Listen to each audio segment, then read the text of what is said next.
Welcome to Wrestling with Comedy. I am your host, the real deal, Joel Davis.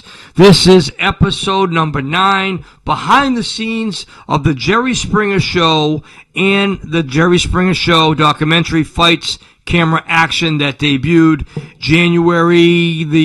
let's look at the notes here, January 7, 2025 on Netflix.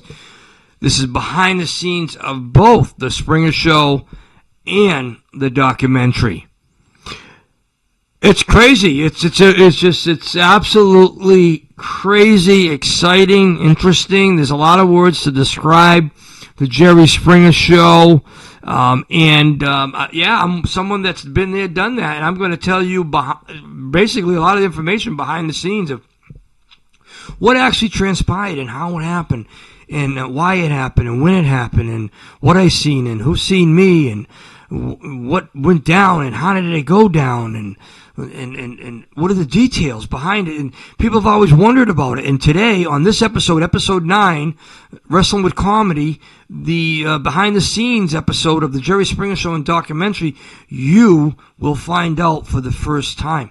Yeah, it's interesting. It really is interesting. And it was the Springer Show was not exposed until the Netflix documentary.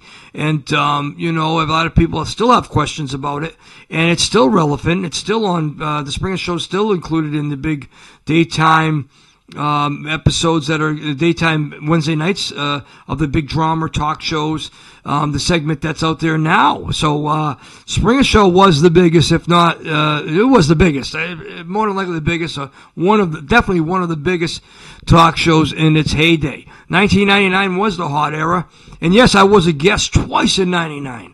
Yeah, you wonder how I did it and how it came down, and and how did the opportunity come my way.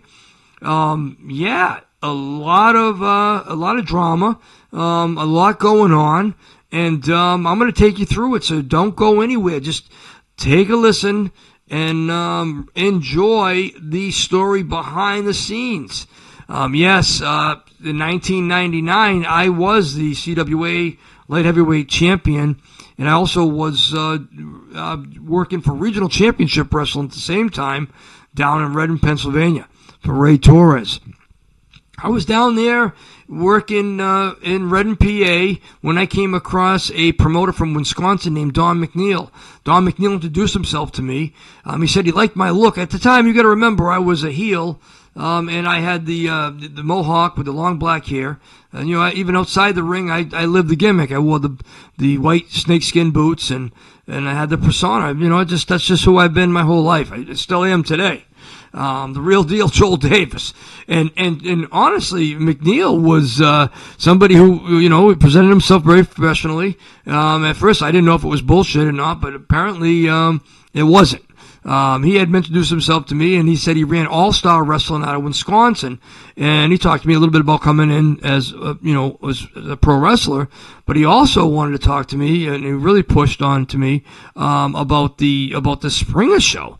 And he had said that he was connected with Toby Yashimoto, who was the director and producer of the Springer Show at the time in 1999. Don McNeel had said, he's the producer and director, and I am a contact through Yashimoto. And I said to him, I wanted to listen to him, I said, what's going on with this? What's his pay? And I knew what the Springer Show was. Of course I did. I thought it was a rib or just some bullshit or something, and I was like, all right, I'm listening to this guy. And McNeil says, he says, you're going to, get airfare and hotel accommodation and meals, drinks and meals are all paid for, and there's a payday on top. I said, well, I was all ears at that point. And he said, yeah. He says, I'm going to get Yashimoto your information. Do you have any promos? I had my briefcase with me. I always have my briefcase with me. Gave him some promos. Gave him my direct phone number contact. At the time, I was engaged in Massachusetts at the time. And it was kind of a could be controversial situation, but that's no stranger in my life. I said, hey, you know what? I said, I'm going to take this opportunity. So I did give the information to McNeil. That was a Saturday. I was in Reading, PA. Drove back on the Sunday it was a 6.5 hour ride back to Massachusetts from Redmond, PA. Got back, and I got a call on the Wednesday, and it was this gentleman saying he was Toby Yashimoto calling from Chicago, and he said he was the producer and director of the Jerry Springer show. And I got that call, and I thought it was a rib, so I hung up on the guy. Because I still thought it was, some kind of rib or something. And it was one of those things I wasn't really gonna feed into it too much, at all, really. And it didn't seem like it was legit in a lot of different ways. But the call came back again from Yashimoto, and the way he was speaking and everything matched up, it was definitely legit. I flew out. Friday. I flew out that Friday out of T.F. Green Airport in West Warwick, Rhode Island, to the O'Hara Airport in Chicago, Illinois, and that's when I met Toby Yashimoto. But prior to that, when I spoke to Yashimoto on the Wednesday, he had asked me to get some other professional wrestlers, referees, and valets to come in. He asked me to do this. I brought them all in, so that whole storyline was all on Joel Davis. Believe it or not, I had brought in the referee, the valet, and then the ring announcer for that storyline. And, of course, it was all up to the Springer producers and directors, Yashimoto and his staff, on what the storyline was going to be. They put that shirt on me, a pink shirt. I didn't know any pink shirts. I had the pink light reddish shirt with a tie, and we got the storyline. And I had already been, ready to do something like this, man, because I'd been in the modeling agency. I tried out for some commercials, the road show as the co-host, and done some theater, and so I was like, all right, let's fucking go. It was crazy, and I just I felt it when I got up on that stage. What a rush it was. I'll never forget it. Of course I won't. And the other individuals that went up with me, they all did a great job, and we all got compensated. And the title of the show is Secret Lovers Tell All. The link will be on the bottom of this podcast. Secret Lovers Tell All. You can watch it as it happened back in July 1999. Also, the link below will be for November 1999. Steve Can't Stop Me. That episode was with pertaining to Steve Wilkos, the Chicago police officer who was the head of JerrySpringer Security, who later went on to have his own talk show. And it was great. It was great to be there. It was a rush. Again, I was in a situation back in Massachusetts that didn't really gel too well with what I was doing. And I was on the show, and that was a female valet named Faith that I heard from a good source. I'm not sure. I hope I'm not incorrect, but she has passed away a few years ago. She was on there. She was my girlfriend, and she had left me for the punk guy there, and she left us both for the big teddy bear she called, the 440-pound current referee there, a guy named Peter. And and everybody still remember the comment when I came out of it. That comment was very spontaneous, and I come up with some comments sometimes that are very hilarious that I'm not even really thinking. I'm not even thinking if they're hilarious or not. That's just me. That's my personality, my persona. And I just asked them, "When's the last time you seen your penis?"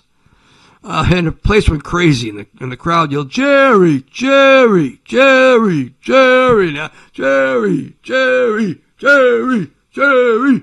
And the stage was shaking, and another point, I asked Steve. Well, Steve had said something. Steve Wilkos was in the front row there, and then Jerry was bringing out the big teddy bear she was calling that she was leaving me for, and left the other guy for, the punk there. And I just said, Steve, I got no problem with you and the crew, but Steve, get the crew ready, baby. And they went crazy for that one too, because it was just such a connection with Chicago. I loved Chicago. I'd been out there twice for both Springer shows, and I just connected with that audience. It was a rush that I just will never forget. But this is behind the scenes, only on Wrestling with Comedy podcast with your host right here, the real deal Joel Davis, bringing it to you. You're not going to hear it on any other podcast. You might hear what people think they know, or what they thought they knew, or what they watched on television, but you're listening to someone and getting the details from someone who's been there, done that, so to speak. And it was wild, and that show there was a big hit, and he got some huge rankings I had heard. That episode, Secret Lovers, tell all. There was a ring announcer, like I had said. The woman was a valet in the indie scene in New England, and the big guy was a referee in the independent scene in professional wrestling. I got them all on the show. I connected them with Yashimoto through Don McNeel. So that was all my planning out, and giving these individuals opportunities, and helped them all, helped everybody, because professional wrestling and Springer were a lot alike, and they still are. I mean, if you look back at reruns of Springer and you look at professional wrestling, the 1999 was a huge era for Springer, Jerry Springer. It really was. And, after that, I come back and I'm working out here for, the CWA, and became NWA New England at the time, with Tony Rumble. I had the championship, and they'll call me Mr. Television, Joel Springer Davis and all. And it was a big rush. And as a matter of fact, I remember seeing Mike Hollow, who was working for the WWF at the time, Mike Hollow, and now the WWE. And he had said, Jesus, that was hilarious. He said, me and the guys, he mentioned a few of the big names over there at WWF, had watched the show when it aired back in 99. He said they were laughing so hard, they were fucking laughing their ass off. And, and I said, yeah, it was a great rush, what ended up happening was I got called back by Yashimoto in November of 99. And again, I had the, basically the connection and the authority, so to speak, to bring other guests on if I wanted to, and if they were needed. And, I talked to Yashimoto about getting some other independent pro wrestlers and personalities to get on the show, and I did. I brought a few individuals from the NWA New England that were not necessarily wrestlers. Some were wrestlers, some were personalities, and then also Chris Blackheart, independent pro wrestler that right now owns Showcase Pro Wrestling. And Chris is a good friend of mine still today, brother to me, and he went on, he did a great job, and we did the angle with some woman from North Carolina that neither one of us knew, and she was on there, and she left him for me, or something. I left her for she left him for me, or she left me for him, or it's like Bud Abbott, Luke Costello. No, whatever it was I believe she left him for me is what it was. And that was a Springer show called Steve Can't Stop Me with Steve Wilkos, who was a Chicago police officer, and that was basically somewhat of an altercation. I did headbutt Chris Blackheart off the stage. He still says that I didn't, but I did. If you can watch the video, it clips quick because they don't really want the physical, altercations on television like that. But you can see him fall off the stage when I charged at him, and I gave him the legit headbutt. But it was great. Chris Blackheart did a great job, and Springer, Jerry Springer himself walked by me in the back at that episode, and he had said, "Joel, you're one fucking funny guy." That was from Springer himself. He had two bodyguards, one on either side, both armed with firearms, and he stopped and looked at me and said, and that's a great reference, especially being a stand-up comedian now. Jerry Springer had said, to Joel Davis, "You're one fucking funny guy."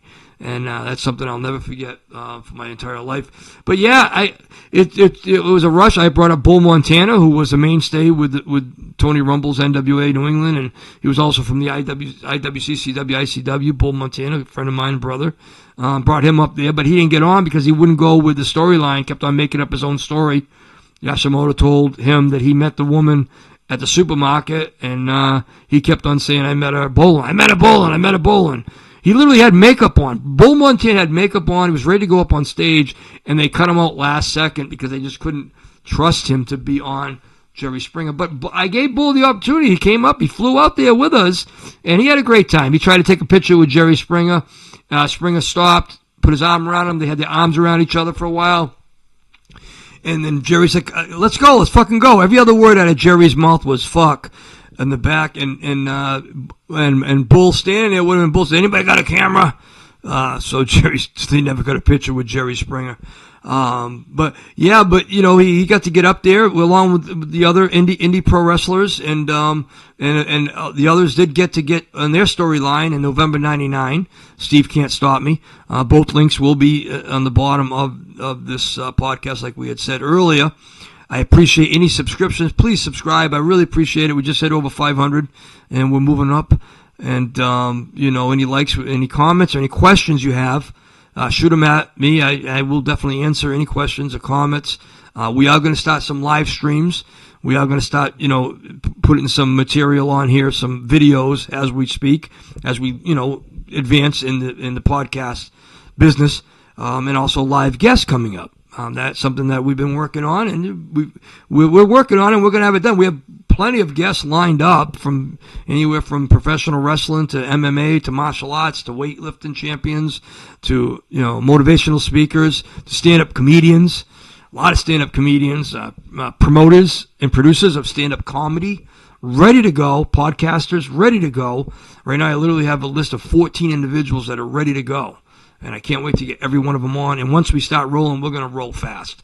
We're going to roll fast with them. On a regular basis, you will see guests. Don't go nowhere. Subscribe to the channel. You won't miss anything, because we're going to continue those hilarious YouTube shorts, and then interesting shorts on YouTube, pro wrestling, MMA, JerrySpringer show, stand-up comedy, all different on-the-street interviews on the shorts. But the Wrestling with Comedy podcast, you'll know when the next episode's coming up. This is episode 9, JerrySpringer behind the scenes and behind the scenes of the documentary.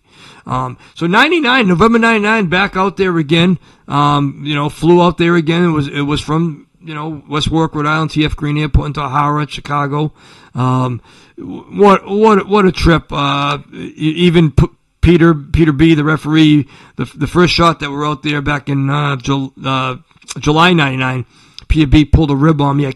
Couldn't see too well. I had a few drinks that night. We were in a pizza place, all of us, and Pete's like, Joe, get out there and get that cab, man. We need a cab. And I didn't know it wasn't a cab. I'm waving, taxi, in Chicago, taxi. I get right up to it was a freaking police officer but I thought it was like the top of the car had a taxi, but it was police. And, so they get out of the street, But yeah, a lot of fun times, a lot of exciting times. The JerrySpringer show, first time ever you're hearing exactly how it happened. Was that my girlfriend? No, it wasn't. I was actually engaged to be married to another woman, legitimately. And that woman was a valet who was put in the storyline. I had mentioned that, I said I gave one of these. I tagged her last night. I didn't tag her last night, but it was funny stuff. And the people loved it, you know what I mean? And it's entertainment, and that's what comes down to. It's entertainment. The JerrySpringer show was entertainment. It was comedy. It was the biggest going at the time, and it's back on the scene again. Now they're doing that Wednesday night program, going back to all these big drama television talk shows, and Springer's top of the game, and don't let anybody trick you. Don't let anybody tell you otherwise. It's all related to comedy, and it goes down as on my freaking resume basically, and that's why when I'm introduced to the stage in comedy, a 2-time guest on JerrySpringer, former pro wrestler, because they're all connected. It's entertainment. If you don't think comedy's entertainment, then you don't know what you're talking about. And as far as like stand-up comedy and the JerrySpringer show and pro wrestling, they're all very close to what they are, what they're bringing to the audiences of America and across the country and across the world. So the JerrySpringer show, being on the show twice, what a rush. I'm telling you a little bit. I'm telling you maybe 25% of the 100% of stories I have behind the JerrySpringer show, but we're giving you this on this episode 9. We're giving you a real good piece of information and details, and just listen in, and you can hear exactly how it happened and how the ride was, and the documentary is another story, and that was crazy. Now, this documentary came out on Netflix this year. It's at the notes of January 7, 2025. Fights, Camera, Action, JerrySpringer. Menlo Films, the director Luke Swell. Now, this company that produced this documentary was out of the United Kingdom, London, England. And the crazy and interesting part of this is, yes, comedian Joel Davis was scheduled to be on that documentary. And that's a shoot. That's a fact. It's just the way it is. I was interviewed multiple times on Zoom interviews, also on the phone. Questions were asked and details were actually obtained from the company. All the names match, so I know it's the same company. Catherine Monroe, Alice O'Brien, Zoe Hutton. I have all the information here. I keep everything documented. I ended up even buying a Cuban big cigar there, and then a nice bottle of champagne after celebrating, but never smoked a cigar. I drank the champagne, but I never made it on the show. On the film, I never made it. But I contributed to that documentary. I contributed to the Jerry Springer Fights Camera Action documentary. That's a fact. All the names match who I was speaking with on the credits of the documentary. That's something that nobody knew about until today, or when you listen to this exclusive podcast of the Jerry Springer Show behind the scenes and behind the scenes of the documentary of Springer, told you by yours truly, the real deal Joel Davis, who's lived it all, really, and didn't make it on the documentary on the big screen, but was a part of it, and it was interesting, and it just, I'm like the wise man that expects the unexpected, and I always expect the unexpected, and that was kind of unexpected, because I thought I was going to be on that freaking documentary, and they cut me loose, and that's happened to me a few times in life. I get used and abused and kicked to the curb, but I'm still not going to change. I'm still going to help people out, give people opportunities, and I'm still going to continue to learn. I basically lived like 20 lives, and I'm so fortunate and so blessed to be able to continue to entertain people and bring it to the table, so to speak. Don't think that in 2026 that there's not some big news coming up that could have something to do with maybe a documentary. But hey, listen. Keep tuned in to Wrestling with Comedy, and you will get the insight first. We're going to give it all to you right here on the YouTube channel, Wrestling with Comedy, comedian Joel Davis. And, so much more for you folks. So much more. I have years of content for everyone.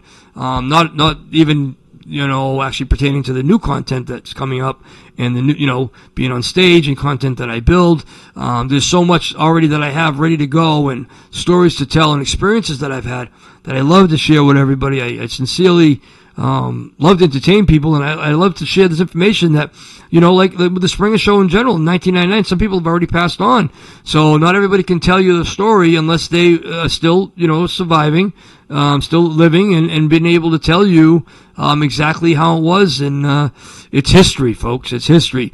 And it's the Jerry Springer Show behind the scenes of the show and the documentary. That documentary was a big deal, and they had told me a lot about how they were planning on producing that documentary, and yes, it was exactly how they said, but they did take a few, I'm sure it wasn't just me, for information, and then basically cut us loose, so we wouldn't be part of the, the royalties or et cetera, but the Jerry Springer Show itself, being a part of it twice in 99 and then being included in the documentary that came out in 2025, it's really a rush, folks. It really is, people. I wanted to have this episode 9 to let you all know about exactly the interesting, living and life and details of how the Jerry Springer Show behind the scenes really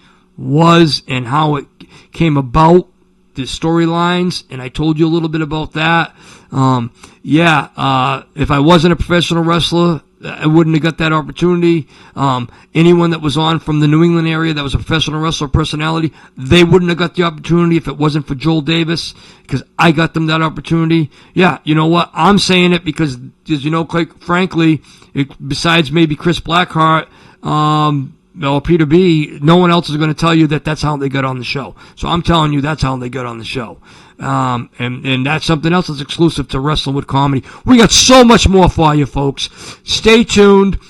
Check out the past episodes. We got the year in review episode that just dropped the end of 2025, and then you also have the episode prior to that, episode 7, which would be the Mothership comedy set that I did in Austin, Texas, Joe Rogan's club. Folks, I love you all. Thank you for tuning in. Episode 9, Wrestling with Comedy. We'll be back soon with a new episode. Again, this is episode 9, behind the scenes, Jerry Springer Show and documentary. I'm your host, the real deal Joe Davis, also known as the comedian Joe Davis. Until next time, keep it real at all costs.